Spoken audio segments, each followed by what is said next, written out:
It's about this time last year, and I'm in Venice, California. And I'm in this hippy-dippy kind of bookstore called Mystic Journey.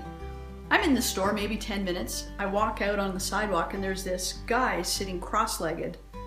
And he's got tattered clothes on and he's got this long scraggly beard.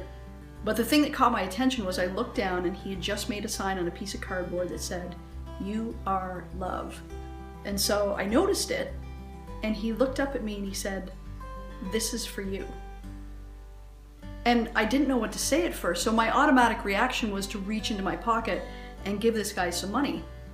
And he says, no, I don't want any money, I just want to give you this gift. And so I said to him, "I'm Shelley, what's your name?" He said, "Oh, I'm David." And so as we continued chatting, we chatted for probably 10 minutes. We chatted so long that I sat down cross-legged with him on the sidewalk.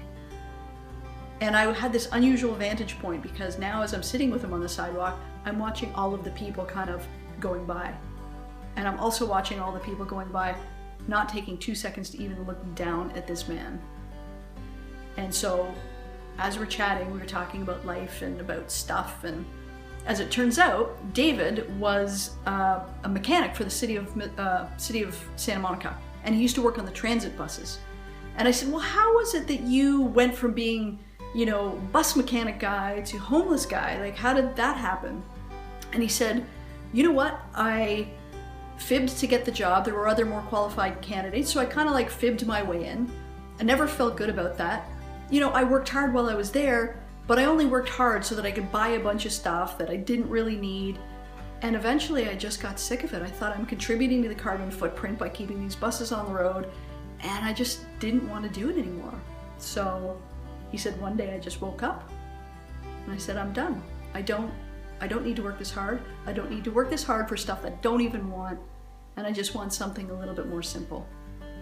So it was really interesting because it's not very often you come upon a stranger and the first thing they want to do is give you a gift.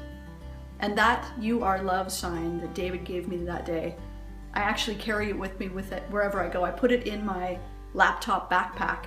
And that sign has been to California, it's been to Toronto, it's been to Vancouver, Portland, Florida. And wherever I go, whenever I pull it out, I have told so many people this story of David and something as simple as that message. And so you never realize who you're going to impact. And you never realize that the people you impact, you may never even hear the story. But for David, that day in California, he changed the way I look at everything. He changed the way I look up from my phone and actually pay attention to who's around me and take 2 seconds to maybe even just smile at somebody or find out what their name is. His name was David.